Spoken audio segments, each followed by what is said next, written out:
Okay.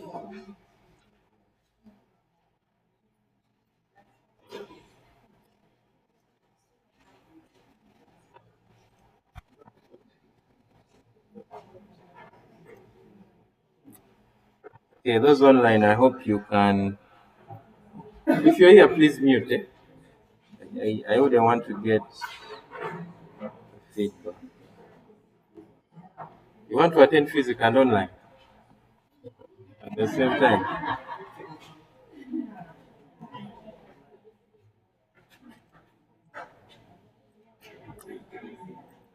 Okay. Let's settle down and get started. I think we are set now. So we want to go through the basics of computer security. Now, this is very important. Many of us have faced issues where our devices get hacked. People get into our mobile money, they withdraw or steal our money. Our emails get hacked, the banking apps can get hacked. So it's important that we have some of these basics of computer security, how we ensure that our devices are safe and they are free from hackers and security risks. Now, in brief, we could say that computer security involves protection of our computers, uh, protecting our mobile phones, protecting networks on which we connect, and our data from unauthorized access, attacks, damage, or theft. We could have both physical security and non-physical or software security. Those online, I hope you can get us.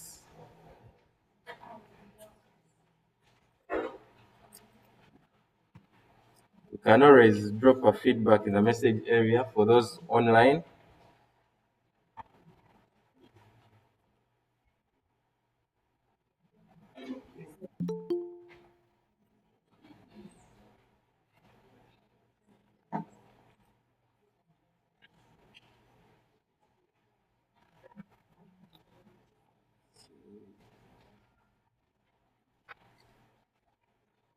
Okay, so we want to see how do we keep our devices secure?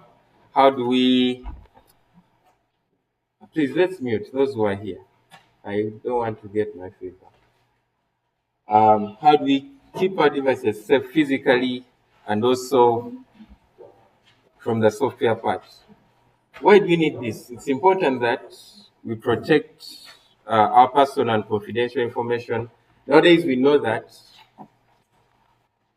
the devices we use usually have most of our confidential information, starting from your date of birth, your banking apps are on your phones, and many more. Okay, and many more. So it's important that we keep our devices safe, to keep our information confidential. Many of you share confidential information on your social media apps, right? On WhatsApp, etc. So if you don't keep your device secure, someone can easily get into your information. Financial loss and identity theft. Nowadays, someone can impersonate you just by, I hope we have seen AI tools nowadays that can even fake a voice. Someone gets your image and they can get a video out of it. Financial loss, in case someone lands onto your banking app, they get they get access to your PIN and user account. Those outside, we can push behind. I see some people outside. You can come in and we push behind. There's no space. There's space in front here. Some of you with seats can push here. I think the other lab is still open. You can get seats there. But there's space here.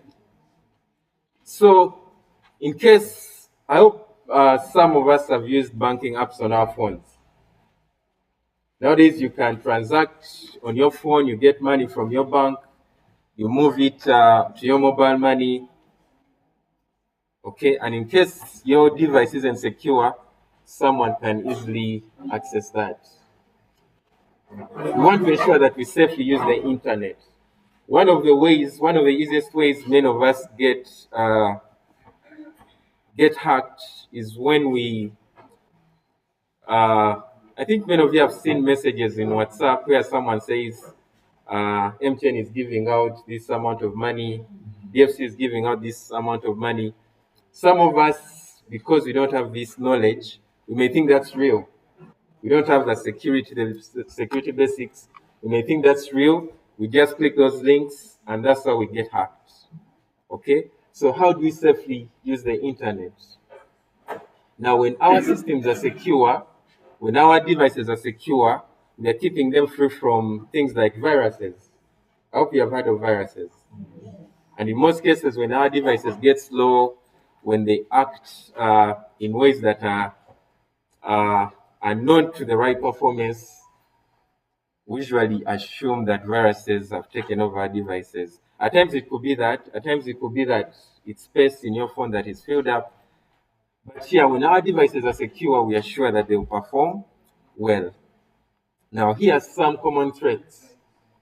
Here are some common threats, viruses. We have heard of these.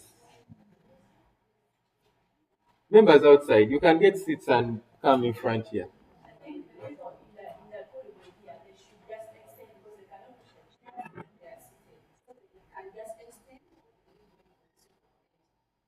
Let's do that. Let's do that. There's space here, members. It wouldn't be good for you to stand out yet you have space. Those in the corridor, you can move. Those in the pathway, let's not block it.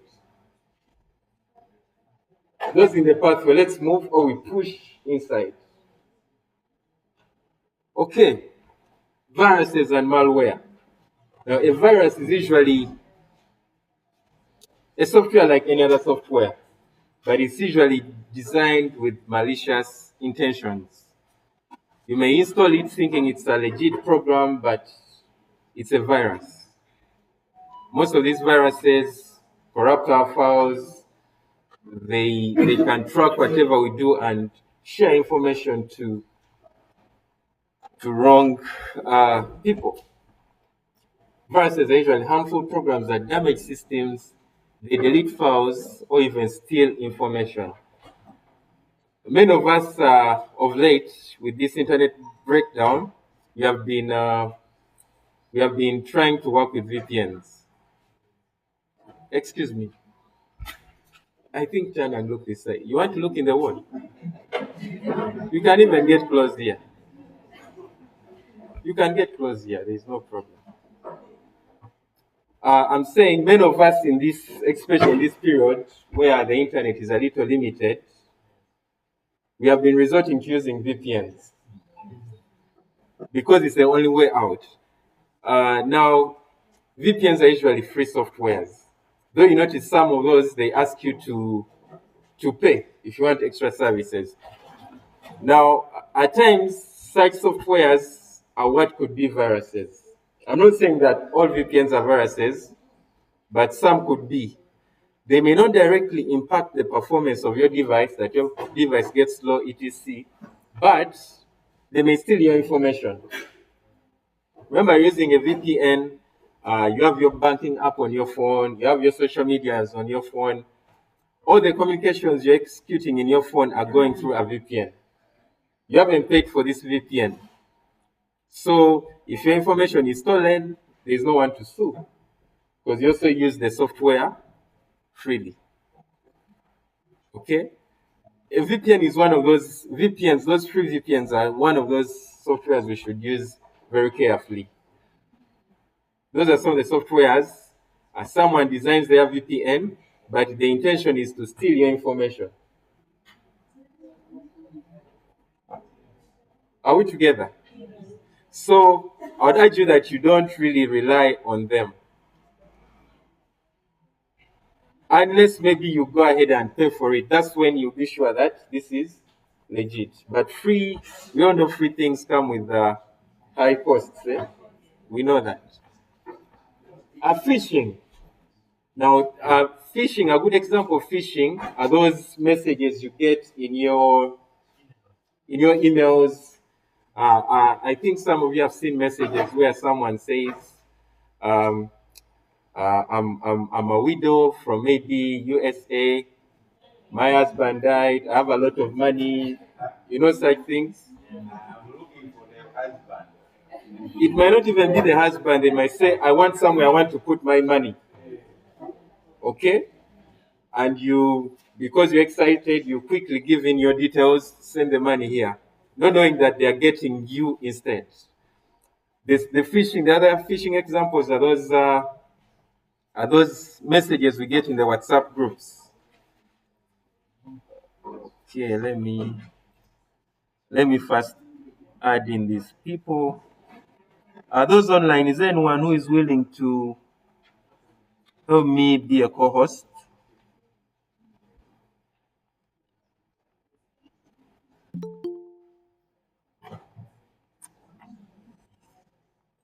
Okay, let me admit these people real quick.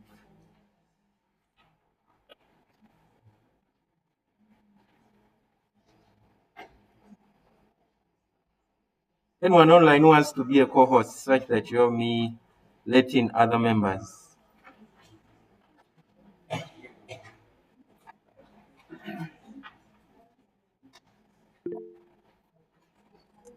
Jose Alubega. Okay. Let me Jose Alubega, making you the co-host so you can help me let in people. I hope that's okay.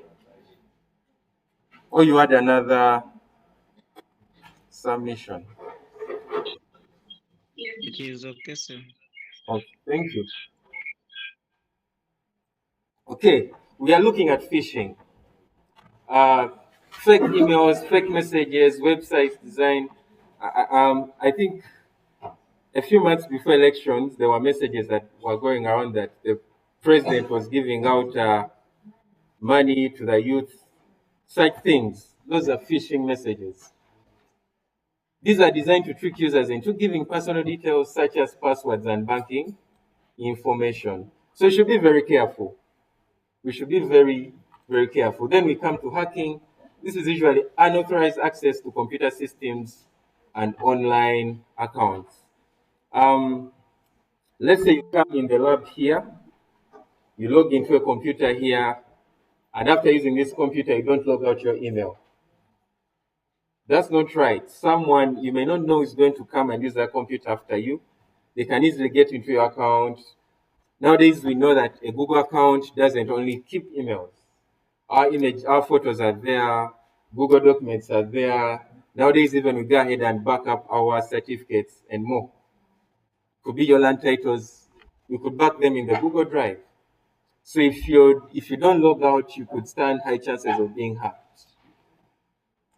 Um, okay, another threat that we could experience is loss of data. Um, this could loss of important files due to system crashes, viruses can do the same, theft or even accidental deletion. So that's where we need to be very careful. Let's get to some of the basic computer security practices that I list. Remember, there's space here. You can get seats in the other lab, then you come here. Those in the corridor, let's push and we give space. People can't stand out yet, we have space here.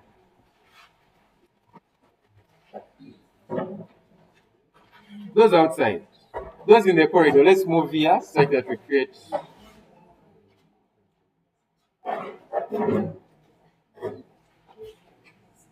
Okay, what are some of these security practices that we need to take into account? First and foremost, we have to use strong passwords. What does a strong password consist of? At least 8 to 12 characters. This could be a combination of numbers, letters, um, special characters like the star, the asterisk, the hash, etc. Now, the lesser the characters in my password, the lesser it can be broken. Okay? The less it can be broken, the easier, the easier it can be broken, the easier it can be hacked. The more the characters, the harder it gets for the hacker to crack my password. Okay? Now, we are saying 8 to 12 characters. But on top of that, in these 8 to 8 characters, at least you have to add some uppercase, those are the capitals, lowercase, those are the small, numbers, and symbols. Okay? For example, I could have a password like uh,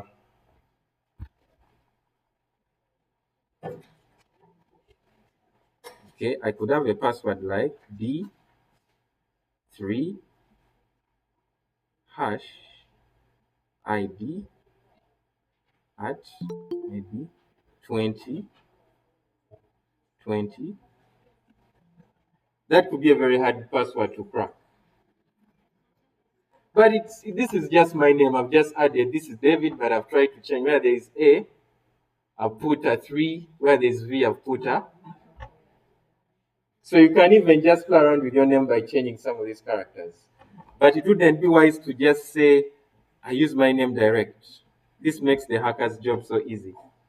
Because most of these hackers know that many of us use the easiest things for our passwords. Our phone numbers, our date of birth, the names of your spouses, um, you know. So at least you can, even though you use your name, at least add some special characters in there. Maybe where there is a B, you can put a 3. Okay? That will make the hacker's job so easy. Do not share your passwords. No matter the case, do not share your passwords. I think some of you have tried to log into some computers or some phones and they ask you to save the password. If it's not your personal device, I wouldn't advise that. Because you don't know later who's going to view those passwords. There is usually a way to view these passwords. Let me just show you a good example here. Let's say I log into this machine. I can always go to settings. There's an option for passwords, privacy and security, and I can always view the saved passwords. Safety and security. So if you go ahead and save your password, let me just search this here. If you log into a browser and save your passwords there, yes. Oh. These passwords are usually saved in the browser. There's a section called the password manager. I'm not going to open this because there could be some personal passwords I saved there because it's my personal machine. And for someone to get here, they'll have logged into my main account. So at least I'm sure. But if you're using such computers, let's say an office computer, which is not your personal one, then don't accept saving your passwords by default because they can easily be viewed. Someone doesn't even need to be a hacker to view this. Okay? So usually apps that require us to save our passwords, we should be very keen. Okay, those online, you can always speak up in case you have a submission, or you can drop in the message area. Okay, avoid personal information like names, birthdays, and phone numbers. Okay, most of us usually try to use things that we'll easily remember. Things like your phone number, and I believe many of you are using that for your passwords. I would urge that you change that. Your names and your birthdays.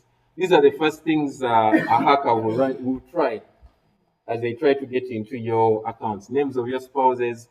If you have kids, names of your kids. So always avoid this. If you're on a computer, create long passwords with letters, numbers, and symbols. On your phones, You can use a PIN, you can use a pattern, a fingerprint, or even a face lock.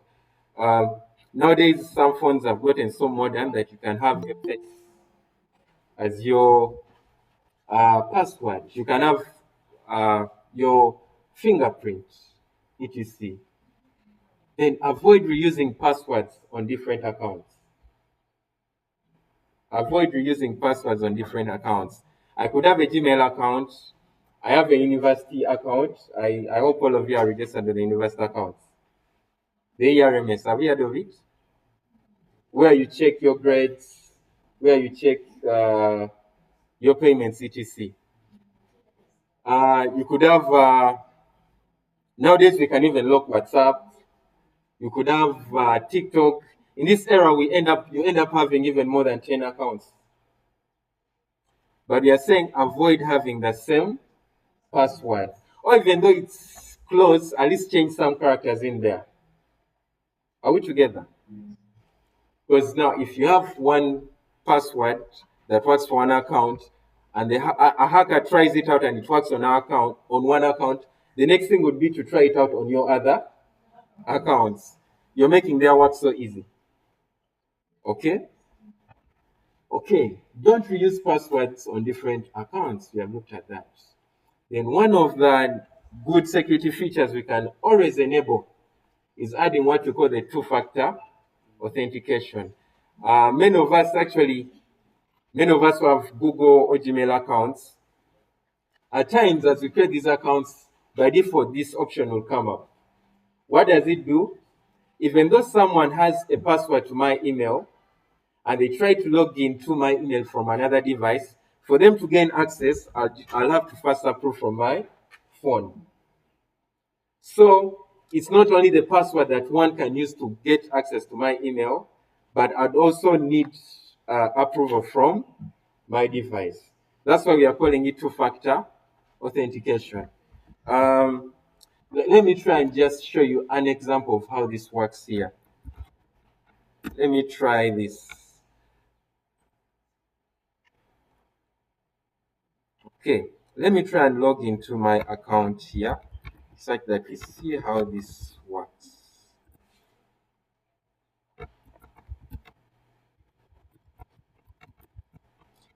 So I've put my email, I've put a password to my email. Now this is what I was saying. Many times if you try to log into a new machine you don't usually use, you'll get this message. Can someone read this? Save your password. Your password will be out of you next time, blah, blah. Now, if I go ahead and save, this password will be saved in this browser. The username and the password. If it's not a personal computer, someone the next day can come and access this and able to get into my account. So if it's not your personal computer, always ignore this. You can just say not now or ignore. You notice I put my password, but I'm getting a message, two-step verification. To help your account safe, Google wants to make sure it's really you trying to sign in. Now that's my phone. Check your Redmi. Google has sent a notification to your 10C. Tap yes if the notification shows. Now, if I have my phone, I'm seeing this notification right here. I just have to say yes, it's me, and I'll log in. So if someone has my password, but I set the two-step verification, still they won't be able to get into my account until I approve. Are we together? Okay. Now, if I went ahead and said, yes, it's me on my phone, that's when it logs in. Okay, these are just some things I have to set. I hope we are together. Now, the question would be, how do I set this two-factor authentication? Let me just demonstrate that real quick. Now, assuming I've logged into my account, right? Previously, we have looked at some of these apps, Google, we installed Google Sheets, we looked at Google Docs. These are the different accounts. Now, to set the two-factor authentication, I'm going to go ahead and tap on my account. I've logged into my email or my Gmail. There are two options. I can either click on the profile of my account here. There'll be an option to manage your, or I can just move to the Google Apps here and I tap on account. So there are two options. Let me use this, manage my account. So this is what I get when I move to manage my account. Home, personal info. There's a lot I can do here. Data and privacy, sharing, etc. We are going to move to security and sign in. And here we go. Now, the beauty with this, actually, this can even help me monitor which devices my account has logged in, who is trying to log in, etc.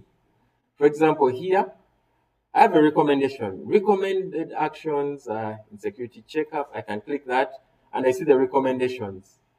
I get a notification that there are third-party apps that are trying to access.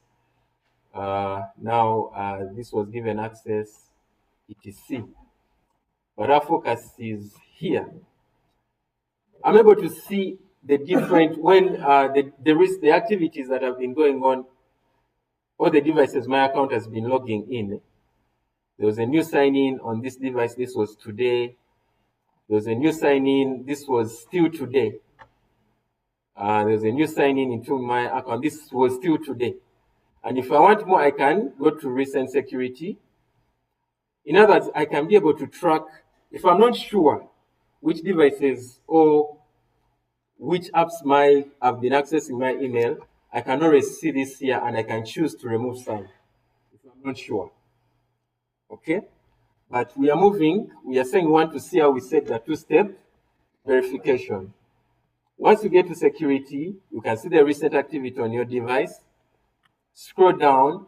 Once we scroll, we have different ways we can sign into Google. Make sure, let me zoom in a bit. Make sure you can always access your Google account by keeping this information up to date. The first option reads two-step verification. Now, the first email I used is not the same email I'm using here. The first email I demonstrated has this enabled. But this particular one doesn't have this enabled. I brought it up for demonstration. So it's telling me two-step verification is off. To enable this, I just click on that. I need to verify that it's me. Okay, I say next. And there we go. Two-step verification, this prevents hackers from accessing your account with an additional layer of security. Now, this is always up to me. The first layer of so please, let's mute it. Let's mute. The first layer of security is the password we created by default on our email. But we are adding a second layer of security. Make sure you can access your Google account by keeping this information up to date. So I can choose.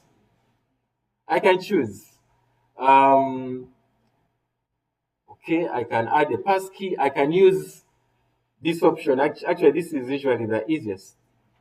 You can prompt that whenever someone puts a password and they try to log in, get a notification on your phone, and that's why we are calling the Google prompt. Once I click here, I can choose which device I want to be. The device that I would want to receive the notification. Okay, so these are some of the devices that I can use. If it's this, I'll say that. I just select it. So if it's your phone, yes. Thanks for the service. I think for your pardon about the application of Google Prompt. Now, we are saying Google Prompt is the option that enables you that when someone tries to log into your account, you'll have to first verify that it's you via your phone. What I demonstrated earlier on my phone. So that's the Google Prompt. So even though someone is trying to log into my account from another device, from another phone, for them to gain access, I'll have to first approve from my phone. And we enable that via the Google prompt. That's why they show me, here they're showing me the devices into which my that particular email is logged in. In other words, they are my phones. Okay, so I'm choosing which phone I would want to receive the notification. In this case, you can even have two phones. I can say I want both of them. Whenever someone logs in, any phone can receive the notification, then I accept.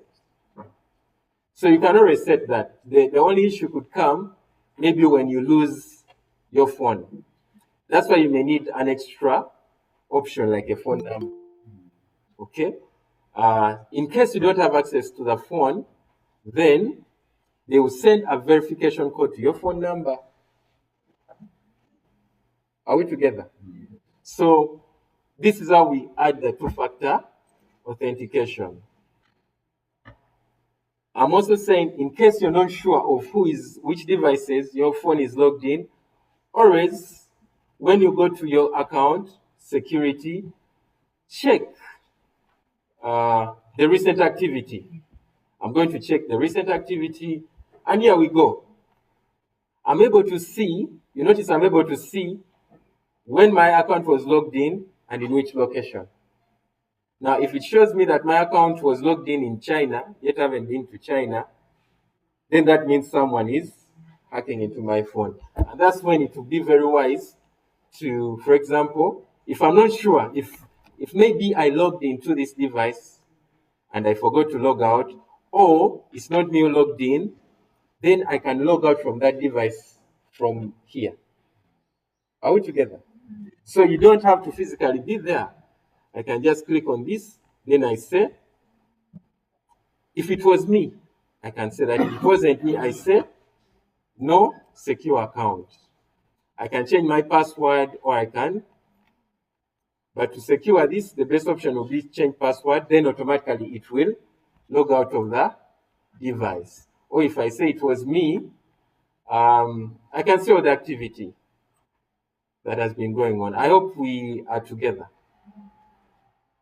Okay. Now on your smartphone, you can as well do this. On your smartphone,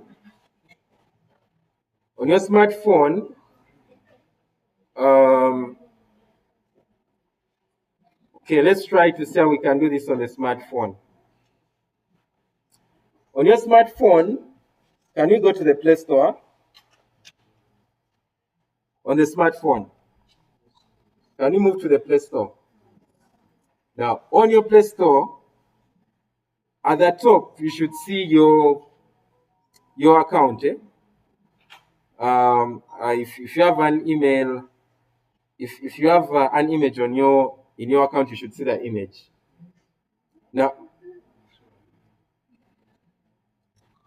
this is what I'm saying. At the top of your Play Store, you see where there is categories. Just above categories, there should be either it could be a letter in the right top corner, or an image. For example, if your name starts with K, you see the K there. If your name starts with D, you see the D there. That's your account. Are we there? Tap on that. What do you read when you tap there? Manage your. And once you scroll, you can see a lot of things. Now you notice the manage your account is what you have been accessing here. It's what we accessed right here. So if I tap there, I'm able to see those options, these options right here. Can you try? What do we read there? We have tapped on manage your account. Personal information. Now, in case I would want to change the name, my email displays, I want to add an image to my email account, I can do that. After that, what do you see? Security and sign in. And if you're there, you're surely seeing the same interface we have here. Isn't it? You're seeing recent security.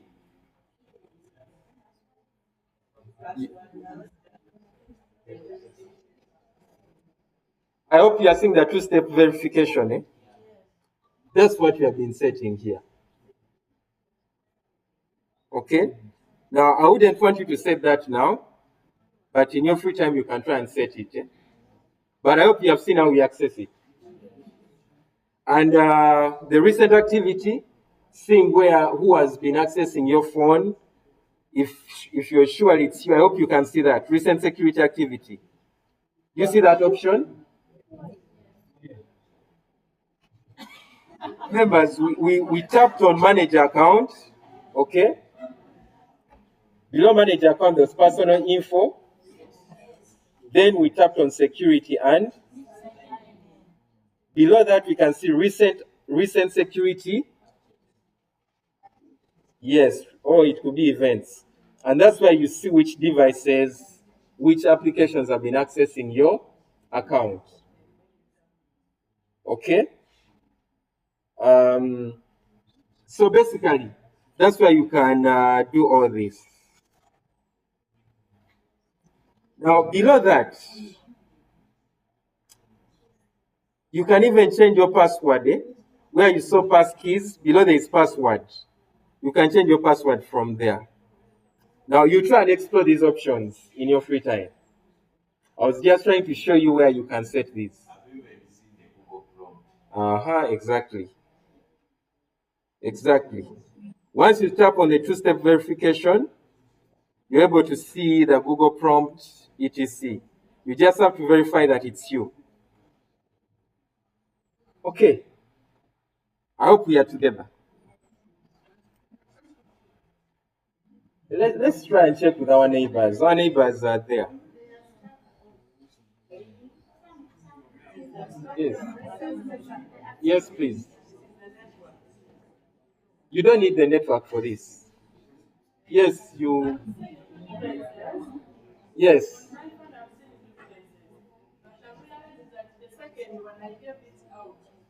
Then you can tap on it and say it's not you. And you log out of it. Yeah.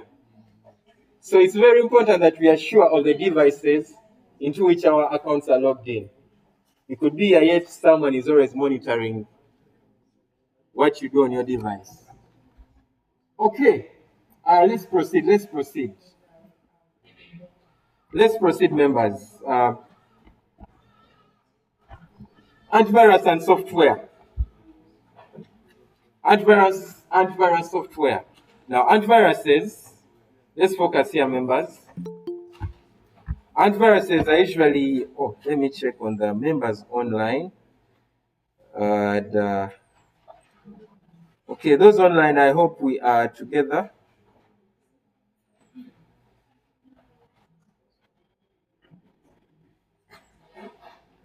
Those online, you can always speak up if you have a query, such that we are on the same page.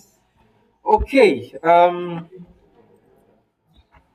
noise members, let's focus here. Another we can keep our devices safe is by installing antivirus software.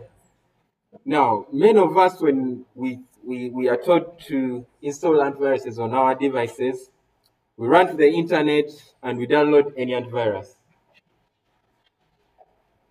I don't know if any of you has heard of the story of the Trojan horse.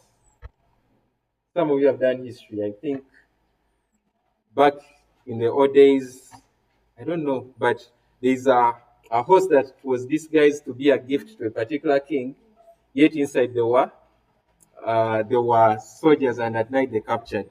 Now, most of these free softwares act as those Trojan horses. You may think you're downloading an antivirus because it's free, yet in reality, it's the virus. Are we together? Yes. And we call such viruses Trojan horses. You think you're installing something legit, you're installing an antivirus because it's free, it's not actually an antivirus. It can, at the face of it, may act like it's really protecting your device, but in reality, it's stealing your information. That's why we should be very careful with things like the permission we give to the apps. I think most of you have noticed when you install apps, before you start using it, it will ask for permission. Can I access your maps? Can I access your photos? And many of us usually just accept. We just allow everything. Okay, but we should be keen on that. So when it comes to antiviruses, we don't install anything. If it's your computer, there are paid for antiviruses you may need to purchase, and those are usually the legit ones. Things like Kaspersky, etc. For this, I would advise that always visit a technician and help you install that. Don't just go ahead and download. But when it comes to computers, by default, computers nowadays come with what we call the Windows. At times it's the Windows Security. At times it's the Windows Defender. As long as I keep this up to date, I may not even need an antivirus. It will protect my computer. The only task I have to ensure is that it's always up to date. How do I access it? Once I go to the start button, I can always search for security, and Windows security will always be there. This protects my machine even without me triggering it by default. But it works best if my machine is always up to date. The same applies to the phones. That's why at times we don't have to neglect updating our phones.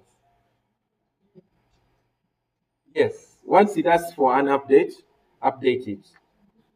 Because it has, if you don't, that's when you may face challenges. It may get slow. That's when your apps might not perform right. And that's when the security also drops. Because with phones, we don't have a default antivirus. But the system itself, once you update it, it fixes the security issues. The same for computers. There is this application that is always inbuilt in the Windows machines. It's called the Windows Security. The Windows Security. At times, if there is anything, it shows right here. You notice it appears like a shield. So at the moment, it's telling me there's something that isn't right. I click on it. Okay, and the problem is right here. The security was turned off. I turned it off because there were some things it was blocking. But I turned it off because at least I'm a computer person. I know how to go around this. But you, as a normal user, always I wouldn't advise you to turn it off because it's protecting you. Are we together? But if I'm someone who doesn't usually access the internet, that's when I may need to purchase an antivirus. The version of security that comes within your computer is very okay, but it's only okay if I always access the internet because it will update by itself. For the phones, we are saying keep your phones up to date. Okay? Keep your apps up to date. The phone itself will usually ask for an update. I hope you have seen those requests. Though most of us usually reject, but it's for your own good. Okay. Perform regular system scans. Now, if you have an installed antivirus, you can do that. If you have the Windows security, let me demonstrate how to access it. I can always just search security on my computer. It will show up Windows security. And once it opens up, okay, this is loading up. Let me reopen it. I go to the start, I search for security. Okay, let it open up.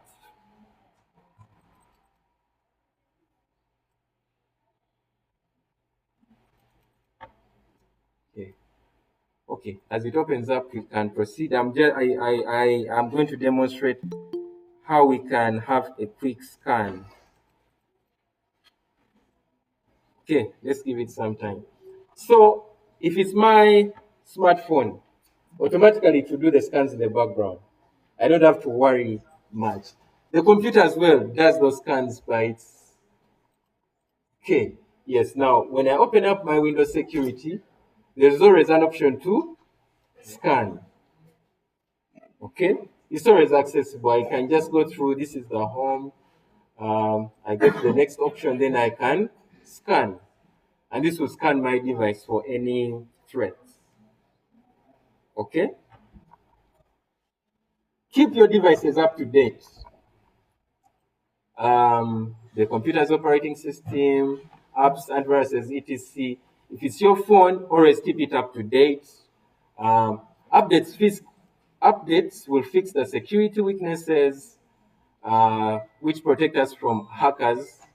Hackers usually exploit those security weaknesses, and also updating improves the performance. Now, how do I update my computer? We say to access anything. If I'm not sure where to get it, I just hit the start, then I can type there update. In other words, I don't have to cram out to access the update options. Tap the start or the Windows button and type there update. You notice the first option reads check for updates. I'll click on that. Okay, now I updated my machine. Since I usually connect to the internet, it updates automatically daily. So it's telling me it last checked for an update when? Yesterday. Now, if there are any updates, it will show here that install updates or download updates. But because mine is up to date, it reads that the message there is you're up to date, but I can still check for updates. So you notice it's not very hard to get there. Just go to the start. When you get there, what do you search for? Update. Click on update.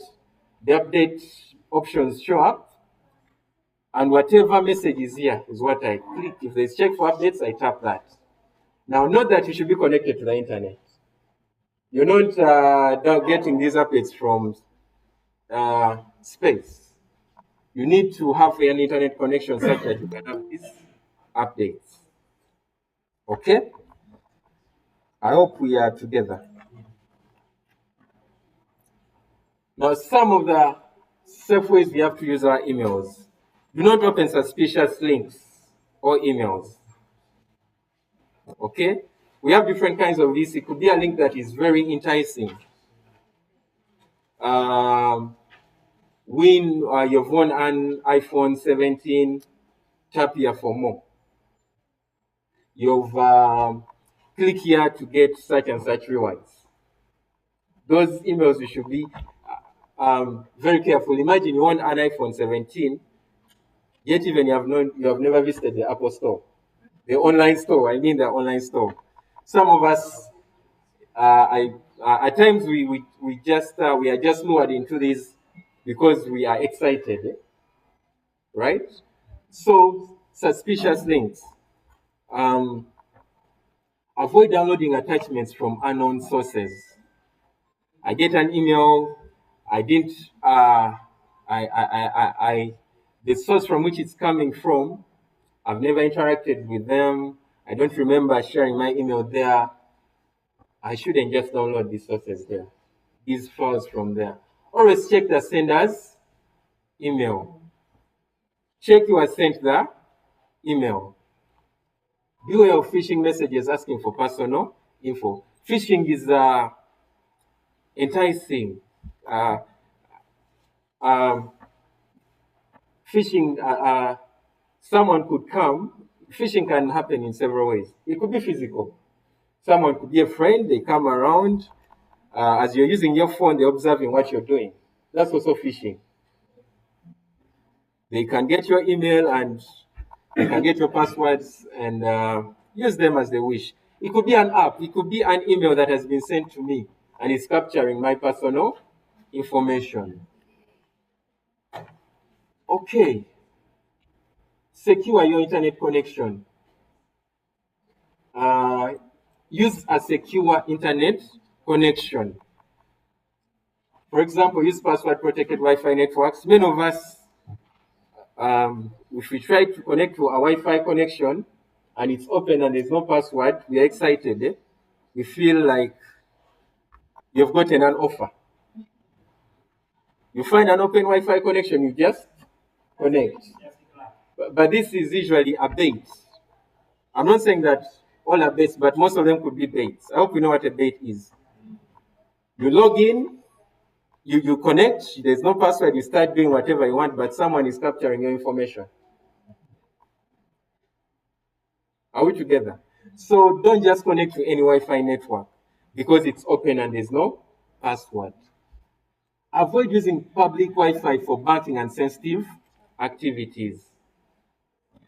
You move to an open area, let's say to a hotel, because there's Wi-Fi, free Wi-Fi, you connect to their Wi-Fi network and you start making your transactions. The Wi-Fi manager of that organization can get to a level of tracking down what you're doing. A hacker can be on the same network actually, because it's public. Okay? So if it's a public Wi-Fi network, don't do your sensitive activities there. Okay? Data backups, regular backups of important files, use external storage devices, cloud services such as Google Drive, etc. I've seen people who get challenges. Someone was doing their research on their computer and the computer crashes. The defense is tomorrow. Everything was done and now they have nothing to present because their computer crashed. That's why we need backup. You can, at the start, in our earlier classes, we talked about cloud backups. Using your Google Drive, using your iCloud. You can usually have a copy of your files in there. That's why it's usually, I usually advise, that's why actually I took you through how we use Google Docs. You can do your research, but you're doing it via Google Docs. Even though your physical machine crashes, you can always access this as long as you have your email access. You can have external storage devices. It could be an external hard disk. You could have a backup on an extra phone, on a flash, etc. How do you protect our devices? These are some of the ways we can protect our devices. Always lock your devices with passwords, pins, fingerprints, face recognition, etc. Log out of accounts on shared computers. For example, in a lab setup, don't just leave your account logged in. Another way to securely use these, let's say I'm in a lab setting and I want to access my email. I remember demonstrating this in one of the sessions. Before you start using these, before you start using the public or shared machines, if you're using the browser, are we seeing where these options are? These three dots. Click there, then use incognito. I hope you see what this reads.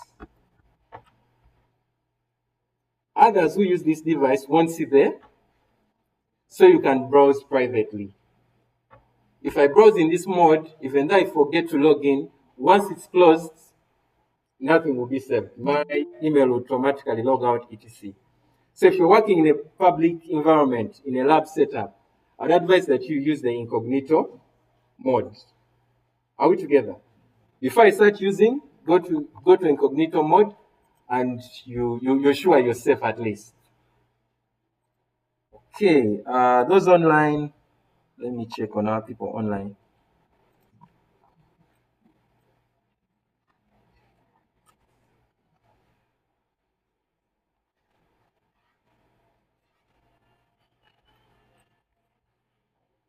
Okay. Okay, someone shared a message. Hey, there's so many questions. There are times you log in of your accounts and they send you a notification that the location is different. How does that happen? Like in Uganda, but they give you a different location. By the time you say different, if you're not using a VPN, I hope this was Joanita. If you're not using a VPN, now VPNs usually change our location. But if you're not using a VPN and they show a different location, and let's say in Uganda and they show that you're in Kenya, then definitely that's not you using your account. But if I'm using a VPN, that's common because VPNs change our location such that we can bypass the restrictions. Okay. If the email storage is full, how do I go about it? Okay, let's see. We are going to try and see how we can do that. Which software helps? I've just demonstrated that, how we update. Can I update my own PC without? Yes, I've demonstrated that. You go to the settings. Actually, you go to the start. We said you go to the start and you search for update. Okay, Martha says we are following. That's perfect. Okay. Log out of all accounts on shared computers. Lock and protect your devices. Now, in case I was using this, my personal computer, and let's say I move out for a break, I move out to the shop. Many of us, because we are not security cautious, we leave our machines just open like this. But that's not right. You may be with a coworker whose intentions you don't know, even though they are your co-workers. So usually, even though you're moving to the shop, to lock your machine, go to the start, click on the what looks like the power button. There's an option to lock. Once you click on that, your screen will lock. Are we together? So don't just leave your machine open because you think you trust everyone at your workplace. Always, you're moving out, tap here then. A shortcut for this, you can always press the Windows button and L. Windows and L locks my machine. It's a shortcut.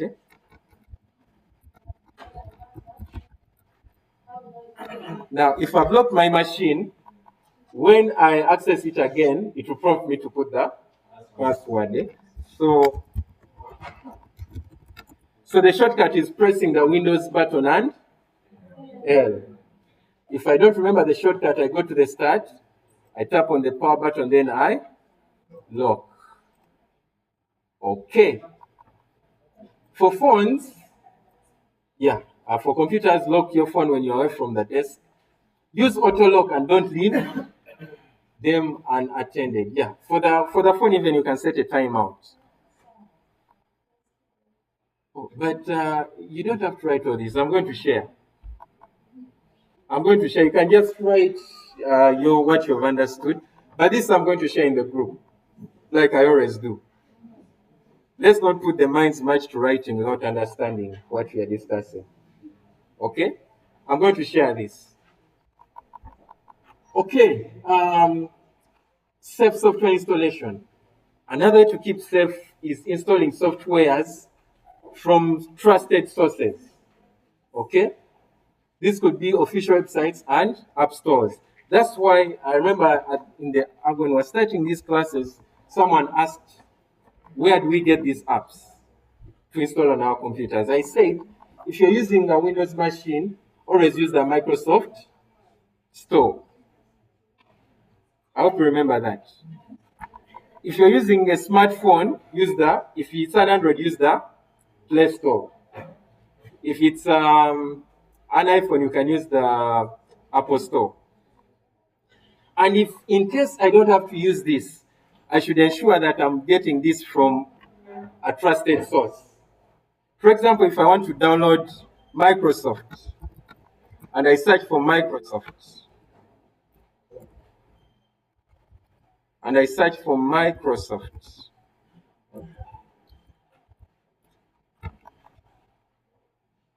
Okay, let me try and access this.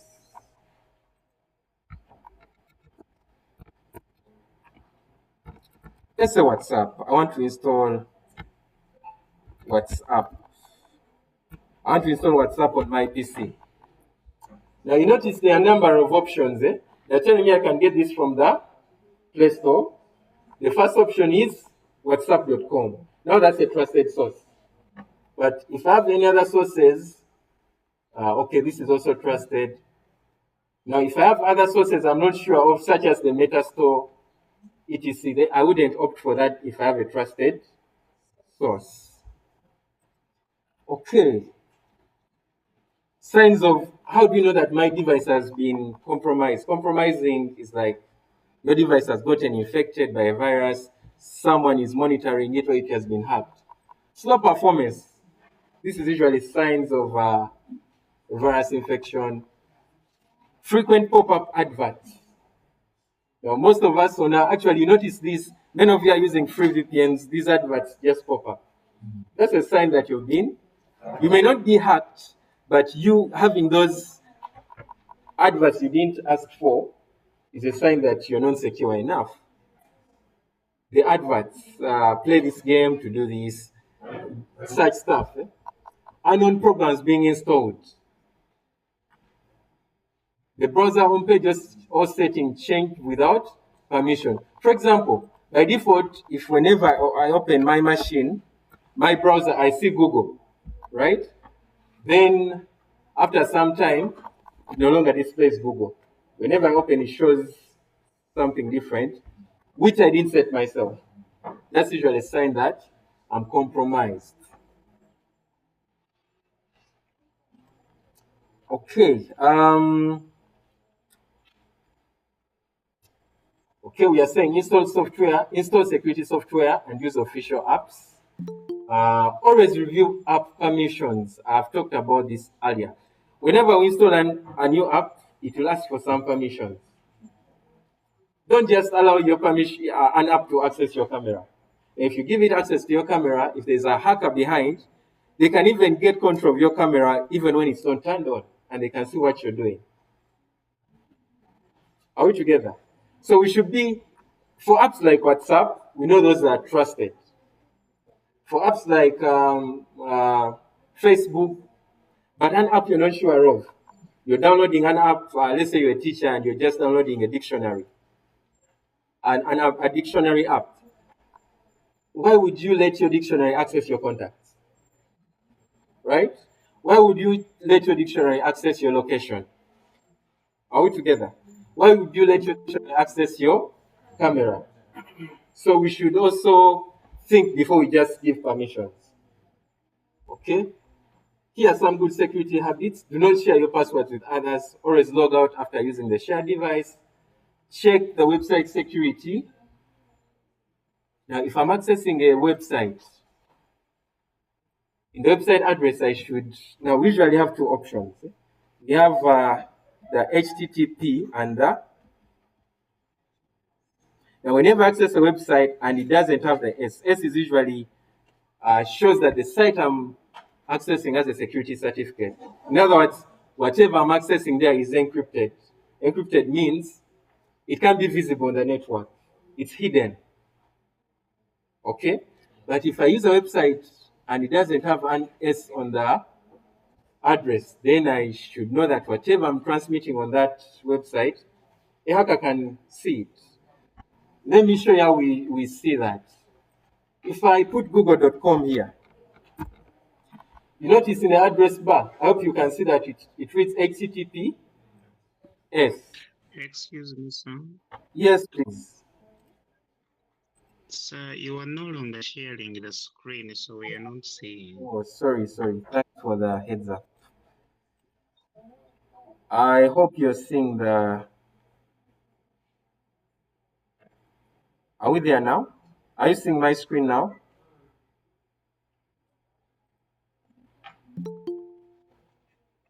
Now we can see.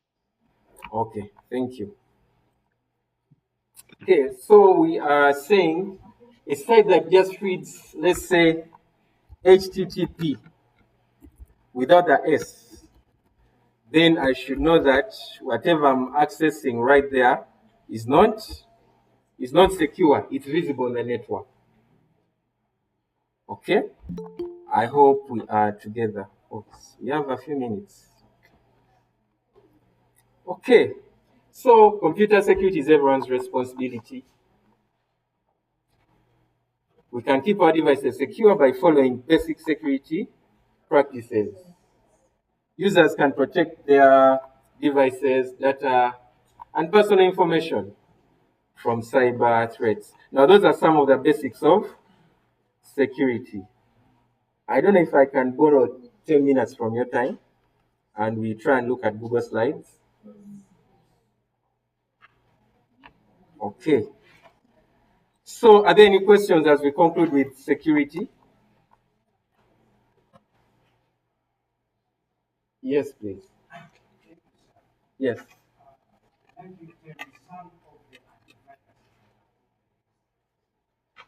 Okay. Okay. Some of the genuine antiviruses. Now we said, okay, let me open this.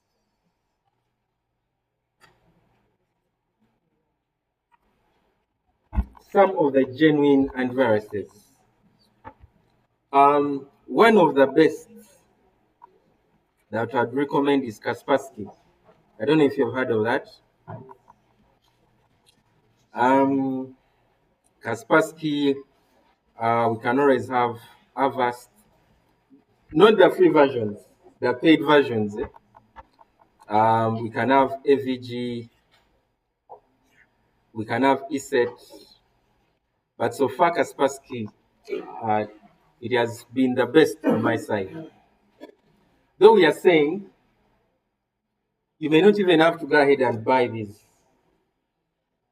As long as you have an internet connection, the Windows security is always enough. Personally, I haven't had an antivirus for some time. And what I always do is what I use is the Windows security. As long as you're always up to date, as long as you install your updates, the Windows security will do you a very good job. But if you have to buy, Kaspersky would be good, Avast, AVG, ESET. There are other options like the SmartDAV, but I usually don't recommend this. I would add, these are usually good. Is there any other question? Yes. Although VPN is illegal, Mm. is there any other application that can be used to access internet illegally? Legally, we are looking at legal things only here. We are not going illegal. But VPNs, if you've paid for a VPN, let's take an example of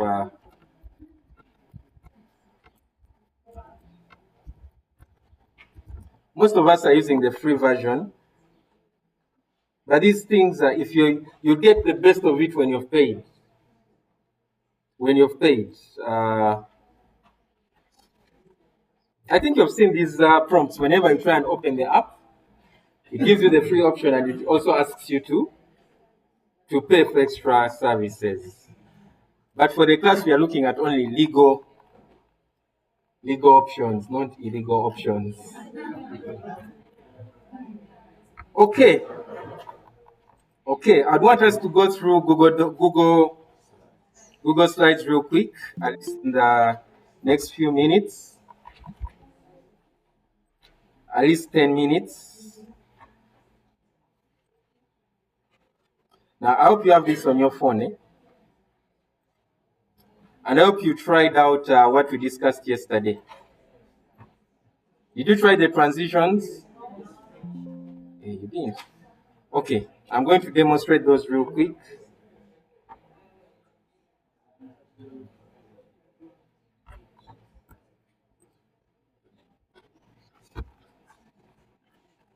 Okay.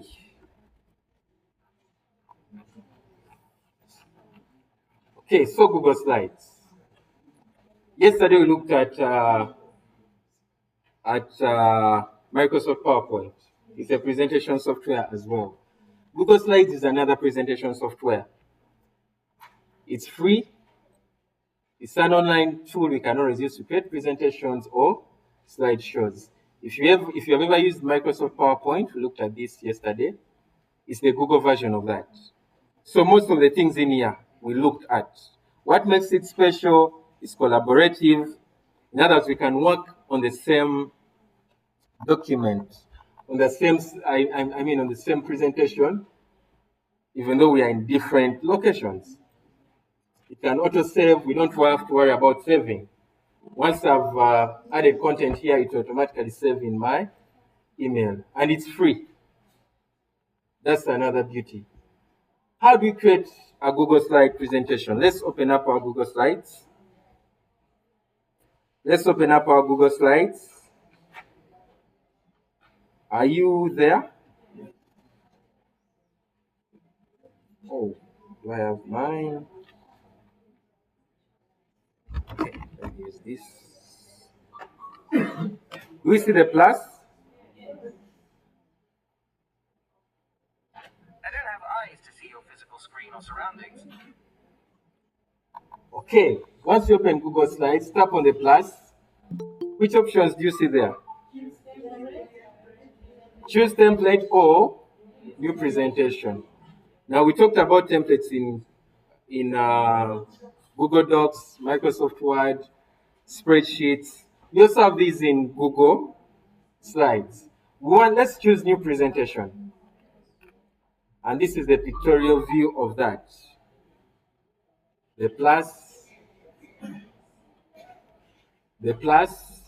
then you can choose a template or new presentation. Okay, my phone is going on. Let me get to the same page with you.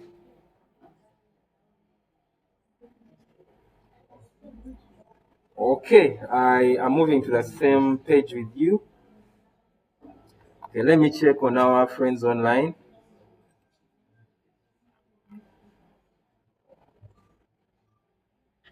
Okay, those online, I hope we are still on the same page. Okay, so we have tapped on new presentation, right? Now, what you see, once you tap on new presentation, you'll get such a window, such a display. This will move us back. This is to do or undo or redo. Then this is for presentation. In case I want to present from my phone, I can use that. What does the plus usually represent from Google Docs? Insert. This is the insert menu. I want to insert a table, I want to insert an image, anything I want to insert, I can use that. Then this is the comments, and I can see extra settings here. Now, if we are, okay, what we see right there on the screen is the active slide. Are we there? The active slide. Now, down here is where we see all our slides. We usually call this the slide pane. Slide pane. Those online, please, we request that you mute. Okay? So, the number of slides I have will always show here. Are we together? At the moment, we have only. Now, I expect that we are all active now. We have these on our phones. Okay, let me open up this. So, what we see, if I zoom in a bit, our slide has what we call a layout. Someone yesterday asked what a layout was. A slide layout is the way our contents are arranged on the slide. This particular one has a layout that has the main title and the subtitle. So we can tap there and you put anything of your choice. You could put anything in the title. You could put anything. Are we there? Now, once you tap there, it will get active. Actually, it says double tap to what? So double tap and start writing there. If you double tap there, it will open up the keyboard and you can write there. Have we done that? You're writing anything of your choice. It could be a presentation, maybe a project, etc. Below that, what does it read? Double tap to add subtitle. So I can add my credentials here, maybe the date, maybe the presenter, etc. I hope we are there. Members, you have members, don't ever get lost. We are here. Just double tap and add. Now, you'll ask yourself, how do we add other slides? I'm moving a little fast because you're already in the time of the next class. How do we add other slides? Are we seeing this option here? You see that option? This here. Can you tap on it? Once you tap, what happens?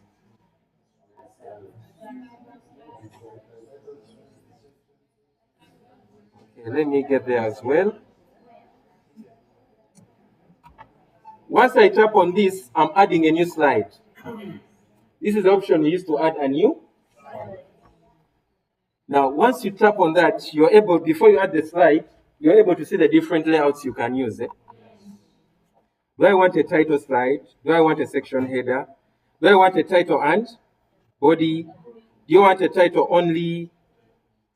You choose any you want. Let's go with the title and 2 columns.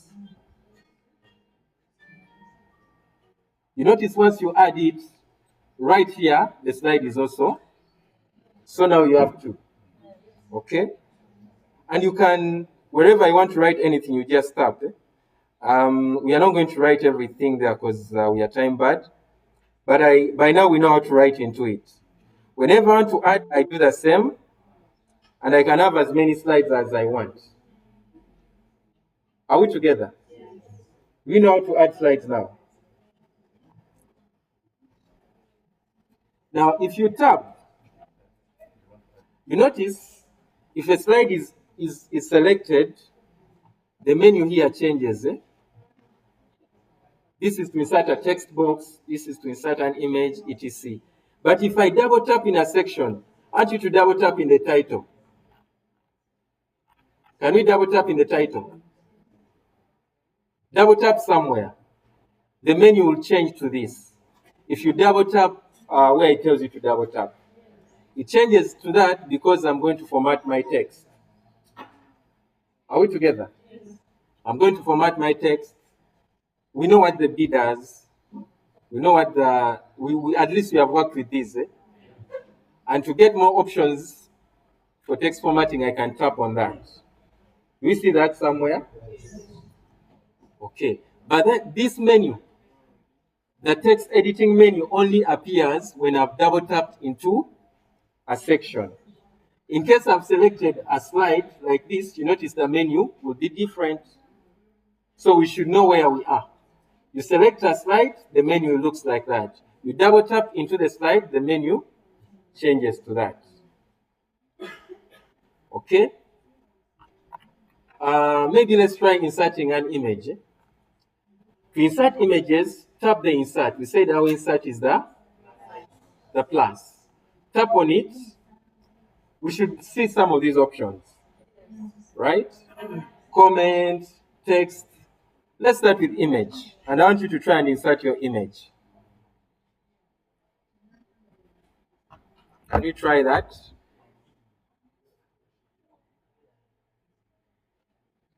Now, I'd want someone to share their presentation such that we use it. Do you remember how we share a link on Google Docs? Yes. I want someone to share your current presentation to this email such that we use it for demonstration. This is my email. This is where you're going to share your... This is a bad handwriting. Some of us didn't study nursery.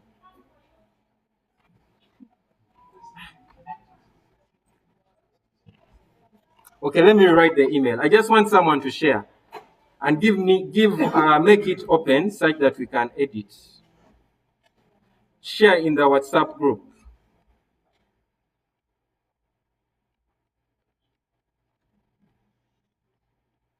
Okay, just share your presentation. If you don't know how to share, let me demonstrate that real quick as we wind up. Have you been successful in inserting the image? Okay, now to share, I want someone to share. I want someone to share such that we see how we collaborate. To share a presentation, we see where these three dots are.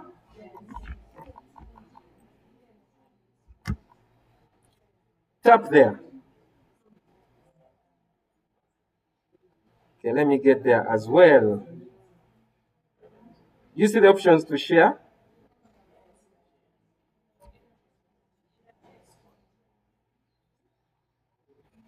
Let me get there as well. I'm trying to get there.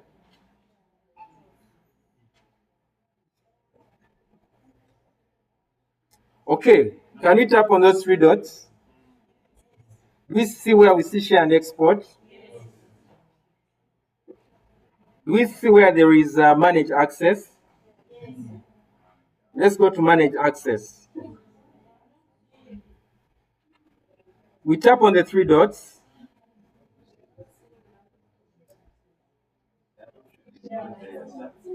It's there. Tap on the three dots, share and export,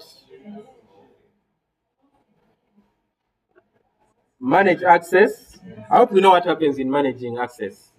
We tried this in Google Docs. I want you to make that change from restricted and change to anyone with the link. Tap on restricted. It should be showing restricted. You tap on it. You want to make it open. Where you see restricted, tap there and change to anyone with the link. Are we there? After changing that, we are still working on the permissions. After changing that, what do you see? Then below? Okay, I want you to give it editor, change to editor, such that we can editor. Tap where you see viewer. Once you tap there, you're seeing viewer, commenter, and because our time is, people are waiting. But this is being recorded. Yeah, and you have other lectures. So viewer, change to editor. After changing that, I want you to move a step back. Have we moved a step back? Can we move back to this window? Can we move back to this? Move back to the window where it shows you this.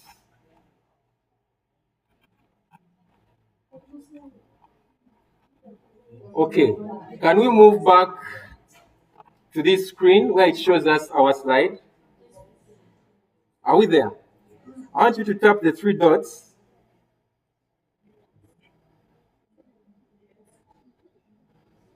This time we go back to share and export. But this time we choose share. You see where there's share?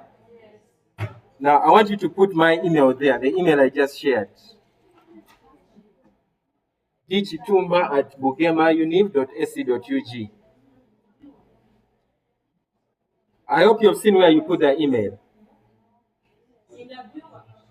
We left that already. We moved back, we changed viewer to editor. Tap on the viewer, change to editor. Then after you go back to this screen here, you move back to this view. Yes, tap on the three dots. Then this time, once you go to the share, you share to my email. As someone shared,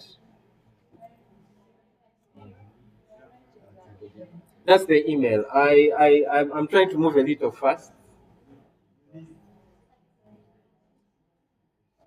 Change to editor. Now, you notice in that window where there was change to editor, there's an option also to copy a link. Now, if WhatsApp was open, you'd have copied the link and would have just opened here. But because WhatsApp is not open, that's why I want you to send to my email. Right? As someone shared.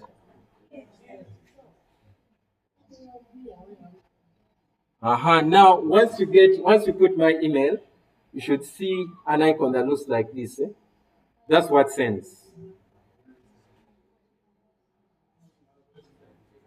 Okay, if someone has sent, let me check my email real quick. Let me check my email real quick. Has it gone? Okay. Let me open my email real quick.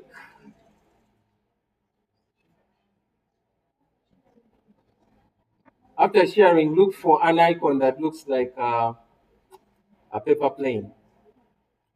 That. Tap on it. It's the sending option. Eh? Okay. Let this email open up real quick.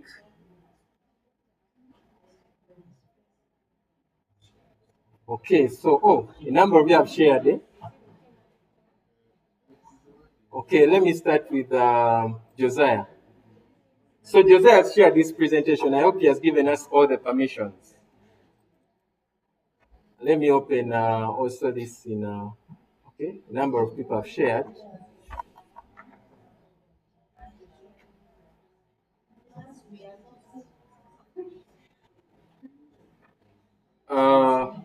The session is being recorded. I'm trying to, we started a little late, so I'm just trying to wind up. But the session is recorded. We'll, yes.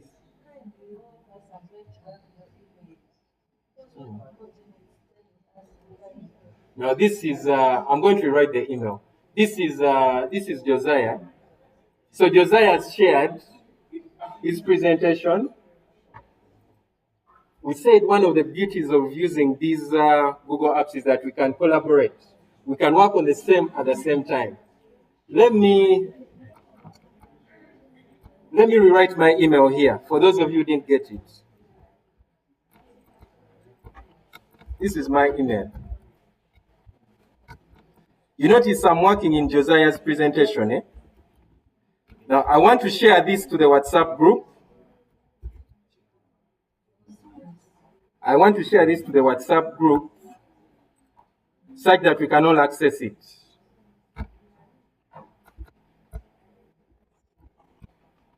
Okay, let me share this real quick.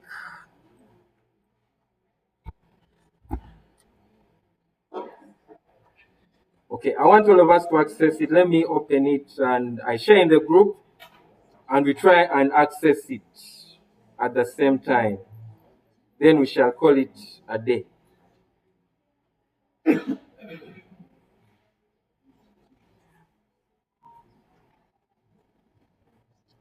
Okay.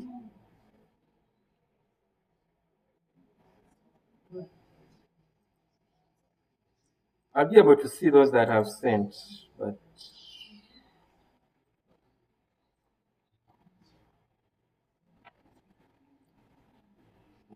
okay, let me see if I've okay. I'm sharing this link.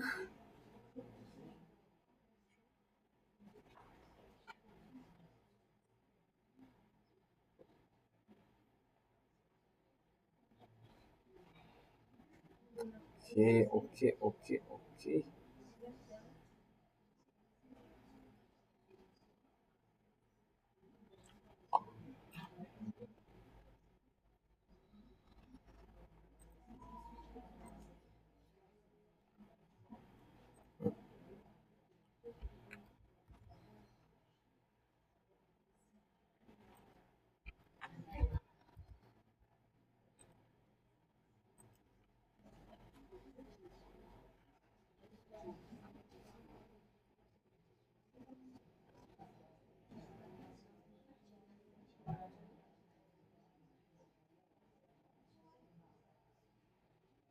Okay, let me share this.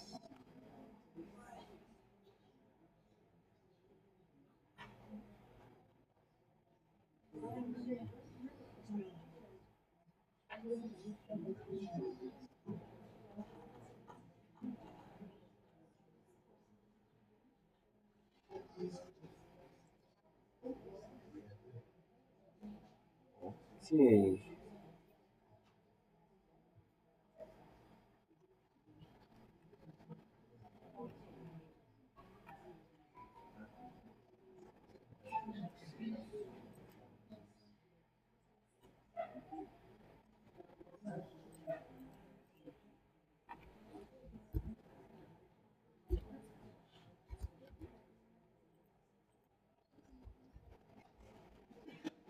I just want us to see how we can use this at the same time. then we can wind up.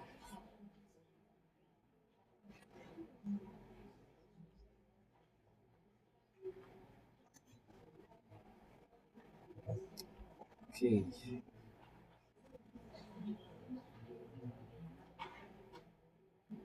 Okay, for those in the group, I've dropped the link there.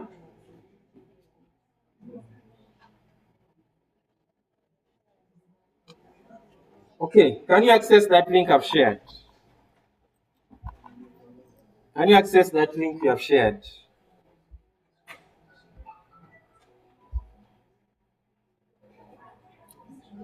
Now, I want us to try and access it as we see what's happening here. Okay, I hope you can see as people access, I can see them here. Now, I want you to try and maybe add your name and a photo of your choice. Add your name, I'll open up the link, it's in the WhatsApp. Move to any slide, add your name and a photo. Just do that.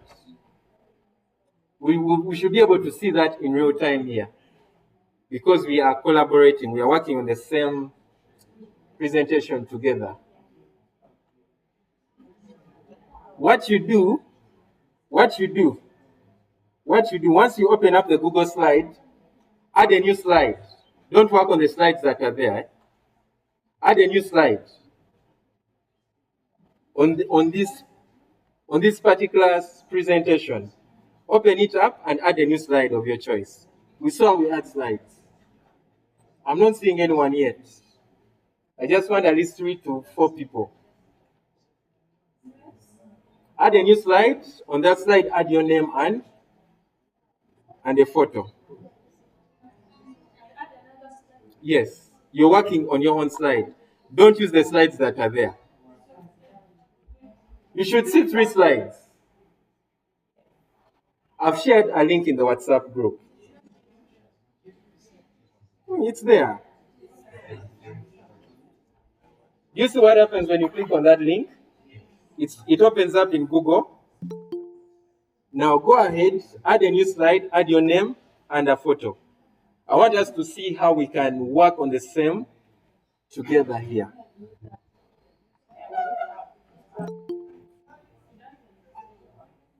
It should bring. I'm seeing you people accessing here.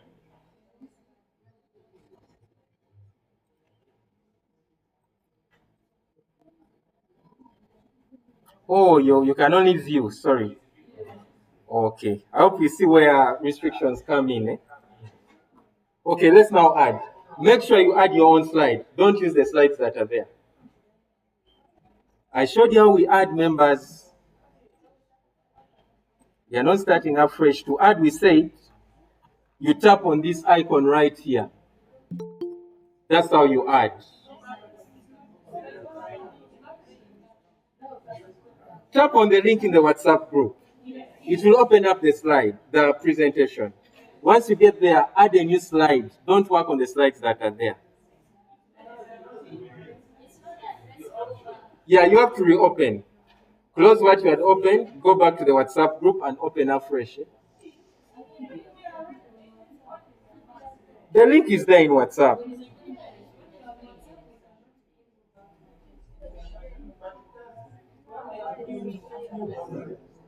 No, it's not view only. We have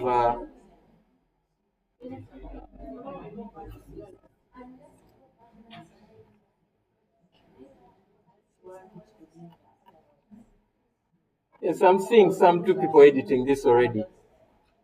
People are there. Now, how I know? Yes, someone has added here.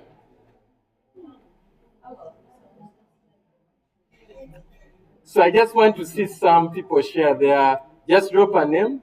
Oh, okay. Who is this? Someone is writing, "My beautiful flower."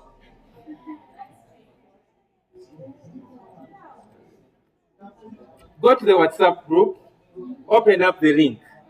It will open up in Google Slides. Add a new slide. Don't work on the slides that are there.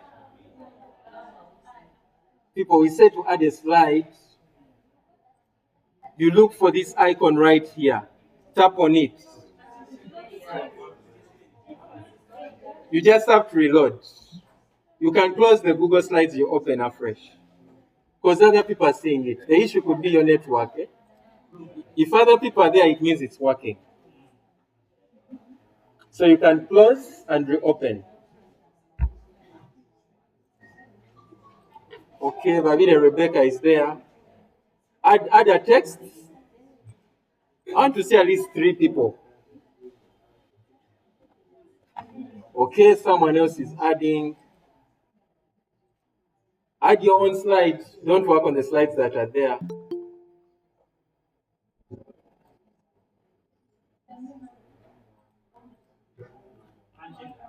Just add your name and an image.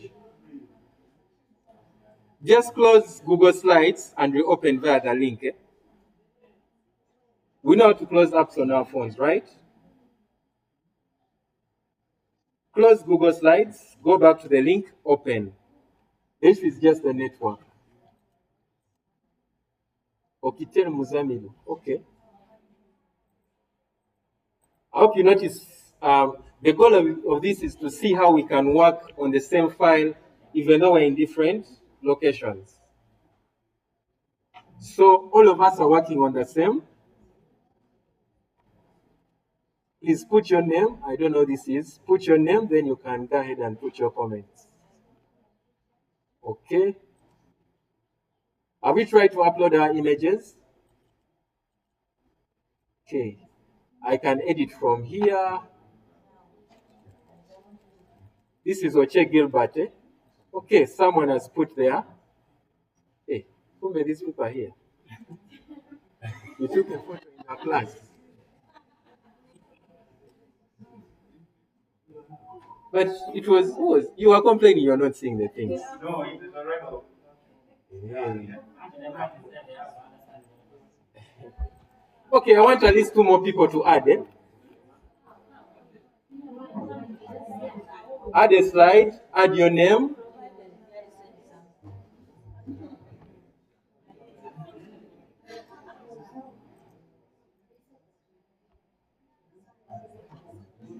Okay, you notice once I click on the slide, I'm able to see people even commenting. Eh?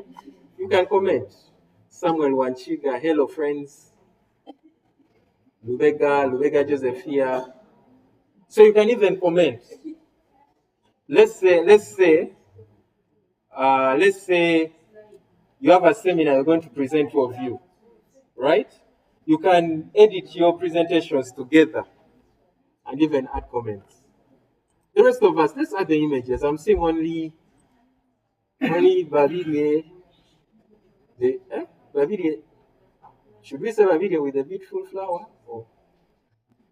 I see beautiful flower, then Babide. Okay, someone has added Nandita.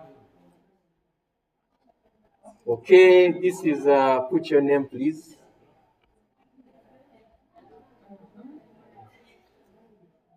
I hope you are seeing how this works. If it has worked for you, please help out your friends. Now this is going to be up. This is going to be up. We are creating a class album. Yes, it's part of the tasks we are doing. Each of us will add a slide. Members, I hope we are together. Each of us will create a slide. You put your name, you put your registration number and an image. Are we together? The way now Rebecca and the beautiful flower, you'll have to edit. We don't know who of that 2 is Rebecca. So okay. So gentlemen, you'll have to create your own slide. Eh? So Rebecca, you'll edit this, you put your name and your registration number. Now we can't see the face here. People are just showing off. Eh? Put your name. We don't see the face, we see something else here. And the registration number. Okay. Okay. Before the day ends, I want us to get time. Each of us adds we add ourselves there. Are we together? This is how we can collaborate online. The same thing we have done here, we can do on Google Docs, we can do on Excel sheets, as long as you share and you allow people to edit. If I don't want someone to edit, maybe I just want you to view. At the end of the day, I'll come and change these permissions. I'll come and change these permissions from editor to view. So if you don't have added, you won't be able to add. Are we together? So ensure you add this between now and evening. Are there any questions? We have used a lot of time. Yeah, we should conclude. Okay, if there are no questions, I beg that we conclude. Uh, Rebecca, you pray for us. You pray for us. Members, we are praying.